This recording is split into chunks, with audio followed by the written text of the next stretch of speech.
Nagsagawa na ng pre-balikatan exercises program ang mga sundalo ng Estados Unidos at ng mga sundalo ng Pilipinas. Ilang araw ho yan bago ang formal at opisyal na pagsisimula itong taunang military simulation o kilala sa tawag na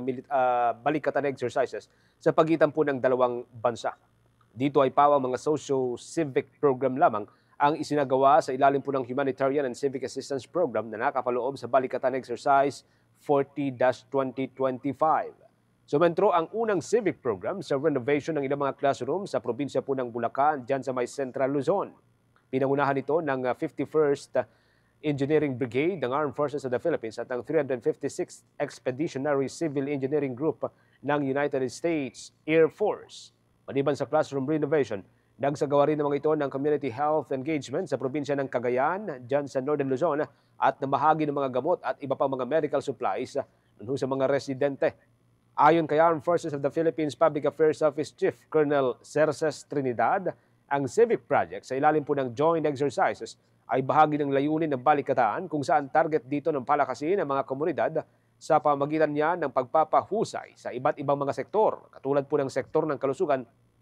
sektor ng edukasyon at iba pa. Maliban sa engineering units ng Estados Unidos at ng Pilipinas, mga kabombo, tumulong din ang ilang civic activities o doon ho sa ilang civic activities ang 255th Aviation Engineer Wing ng Philippine Air Force at Marine Wing Support Squadron ng 174th ng US Marine Corps.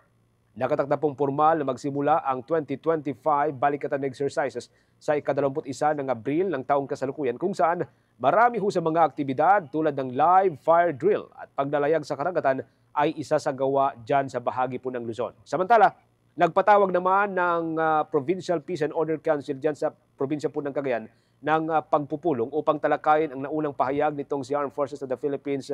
Chief of Staff General Romeo Browner Jr. na pinaghahanda ang Northern Luzon Command o ang NOLCOM sa posibleng pag-atake ng China sa Taiwan, kung saan maaari daw kung madamay dito ang Pilipinas lalo ho dyan sa Hilagang Luzon o Northern Luzon.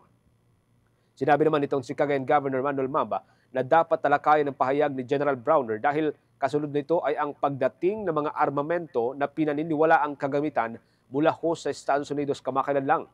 Nauna na rin nagdagdag ang pamalaan ng mga base militar ng Estados Unidos kung saan dalawa sa pinakabagong Enhanced Defense Cooperation Agreement o ito ho'y kilala sa tawag o pinaikling EDCA site ay naroon po sa may bayan ng Santa Ana at bayan ng Lalo, kasabay po ng tila namumuong tensyon sa pagitan ng China at ng Taiwan.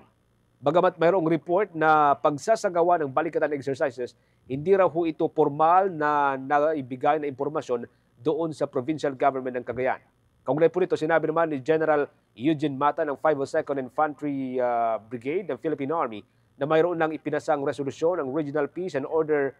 Council noong March 13 na bumubuo ng Technical Working Group para ho sa contingency planning para sa natural and human disaster na pinamumunuan ng Office of Civil Defense. Dahil po rito, hinihimok ng provincial government ang bawat lokal na pamalaan na magkaroon din ng sariling contingency plan kung sakasakaling kakailanganin. Inirekomenda naman ng ibang mga ahensya ng gobyerno katulad po ng National Intelligence Coordinating Agency na dapat daw na maisama sa Technical Working Group ang Department of Foreign Affairs para ho doon sa kaligtasan at kabutihan ng mga overseas Filipino workers.